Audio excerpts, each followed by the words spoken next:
نحمده ونصلي على رسوله الكريم أما بعد فأعوذ بالله من الشيطان الرجيم بسم الله الرحمن الرحيم كلا والقمر والليل إذ أدبر والصبح إذا أسفر إنها لإحدى الكبر نذيرا للبشر لمن شاء منكم أن يتقدم أو يتأخر كل نفس بما كسبت رهينة إلا أصحاب اليمين في جنات يتساءلون عن المجرمين ما سلككم في سقر.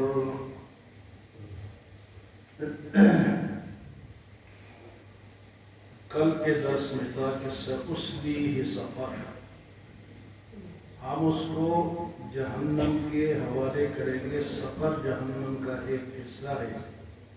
اور پھر اللہ پاک نے فرمایا وما ادراک ما سقر، اور تمہیں کیا معلوم کہ سقر کسے کہتے ہیں.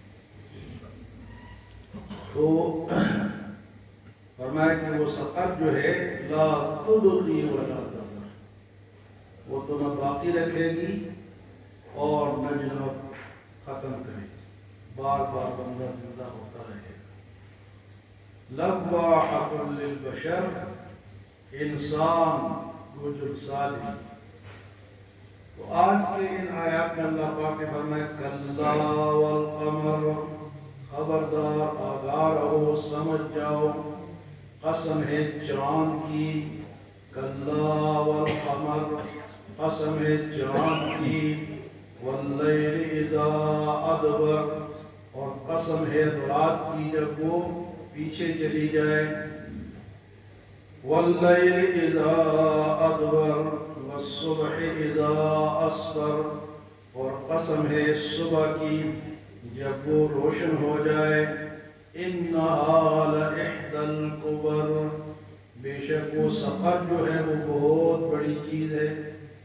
تو پیچھے سقر کہا تھا نا، یہاں اللہ پاک انہا لإحدى الکبر، وہ بہت بڑی چیز ہے. تو چاند کی قسم کھائی، فرمایا چاند کی مثال اسلام کی ہے. اسلام ایک روشن چیز ہے.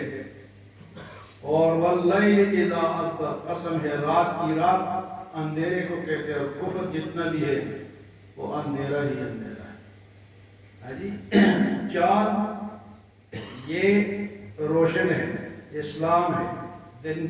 اور آگے دن کا بھی کہ والصبح اذا اسفر، صبح کی قسم جب وہ روشن ہو جائے. تو اسلام حضور صلی اللہ علیہ وسلم کے دور میں پورا روشن ہو چکا تھا. پورے جزیرۃ العرب اور آس پاس کے علاقوں میں پہلے جب وہ کمزور تھا تو حضور صلی اللہ علیہ وسلم اور خلفائے راشدین کے دور میں اسلام غالب آ گیا. اسلام اس ٹائم میں غالب آ گیا. اب مغلوب ہے یہ اور بات ہے، اور وہ ہماری وجہ سے. اب مغلوب ہماری وجہ سے، ہماری کوتاہیوں کی وجہ سے. اور اللہ پاک فرماتے ہیں هو الذی ارسل رسولہ بالہدی ودین الحق لیظہرہ علی الدین کلہ ولو کرہ المشرکون. اللہ نے اپنے نبی کو دنیا میں اس لیے بھیجا ہے کہ وہ پورے دینوں پہ غالب آ جائے. اسلام تمام دینوں پر غالب آ جائے، اگر کافر اس کو برا سمجھے. تو اس دور میں تو سیاسی طور پر بھی، حکومتی طور پر بھی غالب آ گیا تھا. صحابہ کرام امیر المومنین بنے، اور ایران تک اور جناب خراسان تک اور جناب یہ ہمارے سندھ تک یہ علاقے کیا تھے، یہ اسلام کے زیر نگین آ گیا. لیکن بعد میں ہماری کوتاہیوں کی وجہ سے، ہمارے اختلافات کی وجہ سے وہ ہم سے دوبارہ چھن گئے. ورنہ کہ یہ اسلام تو ایک روشن ہے، دن کی طرح یا چاند کی طرح روشن ہے، اور کفر جو ہے وہ رات کی طرح اندھیرا ہی اندھیرا ہے. فرمایا کہ انہا لإحدى الکبر، وہ جو سقر ہے جہنم کا جو حصہ ہے وہ بہت بڑا ہے، وہ معمولی چیز نہیں ہے. نذیرا للبشر، وہ تو انسان کو ڈرانے کے لیے کافی ہے. اگر انسان تھوڑا سا سوچے تو وہ اس کے ڈرانے کے لیے کافی ہے۔ نذیر للبشر، دیکھو جی اللہ کا نبی جب آیا تو آپ نے نذیرن و بشیر، آپ ڈرانے والے بھی تھے اور خوشخبری سنانے والے بھی تھے۔ تو ڈر پہلے کہا نذیرن و بشیر، پہلے ان کو ڈراؤ پھر خوشخبری سناؤ۔ تو ڈرانا ضروری ہے۔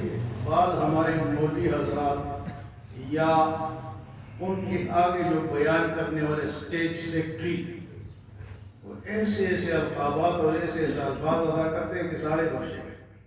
بھائی پہلے ان کو ڈراؤ تاکہ کم سے کم یہ نماز تو پڑھے۔ تو ڈرانا ضروری ہے۔ تو فرمایا کہ نذیر للبشر، بشر کے لیے یہ اس کے اندر ایک تاکید ہے، ڈرانا ہے۔ اور فرمایا لمن شاء منکم ان یتقدم او یتأخر، اب تمہاری مرضی ہے کہ تم آگے بڑھتے ہو یا پیچھے ہٹتے ہو۔ لمن شاء منکم ان یتقدم او یتأخر، تو جو مسلمان ہوگا اللہ کے راستے پہ چلے گا وہ آگے بڑھ رہا ہے، جو کافر ہوگا جو کفر کے راستے پہ چلے گا وہ پیچھے ہٹ رہا ہے۔ اللہ نے دونوں کو موقع دے دیا۔ لمن شاء منکم ان یتقدم او یتأخر، آگے اللہ پاک فرماتے ہیں کل نفس بما کسبت رہینہ، ہر نفس اپنے کام کے اندر گروی ہے، یعنی وہ پابند ہے اپنے کام۔ گروی آپ سمجھتے ہو گروی کسے کہتے ہیں؟ آپ لوگ گروی رکھتے ہو، فلانے گروی مکان لے لیا، فلانے گروی زمین لے لیا، تو یہ انسان اپنے عمل کے اندر گروی ہے، یا تو یہ اچھائی کے اندر گروی ہے یا یہ برائی کے اندر ہے۔ کل نفس بما کسبت رہینہ۔ اور یہ مسئلہ بھی سن لیں، یہ جو گروی وغیرہ لوگ رکھتے ہیں نا، یہ جائز نہیں ہے۔ یہ جائز ہے، کس طرح جائز نہیں ہے؟ یہ اس نے 10 لاکھ روپے مکان کا دیا ہے اور 5,000 کرایہ لے رہا ہے۔ 10 لاکھ لے لیے پہلے، پھر کرایہ کتنا لے رہے ہیں؟ 2,000 یا 3,000 یا 5,000۔ تو کہہ رہے جو اس کے تو مزے، یہ جو کرایہ وہ لے رہا ہے یہ سود ہے۔ گروی اسلامی شریعت کے روح سے وہ جائز ہے کہ آپ نے کسی کو اپنا مکان دے دیا، آپ نے 10 لاکھ روپے لے لیے، وہ 10 لاکھ روپے کے ضمانت میں آپ نے اس کو مکان دیا ہے کہ جب آپ میرے پیسے واپس کریں گے میں آپ کا مکان واپس کر دوں۔ یعنی ایک مسلمان کے دوسرے مسلمان کے ساتھ اگر معاملہ ہوتا ہے تو تاکہ اس کی ضمانت رہے 10 لاکھ روپے کی اس کے پاس، جب وہ 10 لاکھ واپس کرے گا تو یہ مکان جو ہے، مکان کے بدلے میں اس نے 10 لاکھ روپے دے دیے اس کو بطور ضمانت۔ بطور ضمانت آپ نے لے لیے، ٹھیک ہے جائز ہے، لیکن اس پہ آپ منافع یعنی کرایہ نہیں وصول کر سکتے۔ یہ جو کرایہ وصول ہو رہا ہے یہ سود ہے۔ آپ بطور ضمانت اس کو دے دیں، مسلمان ہے، آپ کا بھائی ہے، آپ نے اس کو قرض دے دیا، وہ جب تک آپ اس کے پیسے واپس نہیں کریں گے مکان اس کے پاس رہے گا، اس سے آپ کرایہ نہیں لے سکتے، چاہے وہ مکان ہے، چاہے وہ زمین ہے، چاہے کوئی اور چیز ہے۔ یہ جو گروی شروی کا چکر ہے نا، یہ ٹھیک نہیں ہے کہ جی فلانے گروی مکان لے لیا، فلانے لے لیا، فلانے لے لیا۔ تو یہاں تو اللہ فرماتے ہیں کہ ہر بندہ اپنے عمل میں گروی ہے۔ کل نفس بما کسبت رہینہ، اچھائی کا عمل کیا تو اس کے اندر اچھائیاں ملیں گی، اور اگر برائیاں اس نے زیادہ کی تو برائیاں کے اندر یہ گروی ہے۔ ہاں فرمایا کہ کون لوگ اس سے باہر ہیں؟ الا اصحاب الیمین، دائیں ہاتھ والے۔ جو دائیں ہاتھ والے کون ہوتے ہیں؟ نیک عمل کرنے والے، جن کو قیامت کے دن اعمال نامہ دائیں ہاتھ میں ملے۔ الا اصحاب الیمین، مگر وہ لوگ جو دائیں ہاتھ والے ہیں۔ تو فرمایا دائیں ہاتھ والوں ان کا کیا انجام ہوگا؟ فی جنات، وہ جنتوں میں ہوں گے، لیکن ایک سوال وہ کریں گے، یتساءلون، کس سے؟ عن المجرمین، دوزخ والوں سے۔ کیا سوال کریں گے؟ ما سلککم فی سقر، بھئی تم جہنم میں کیوں گئے ہو؟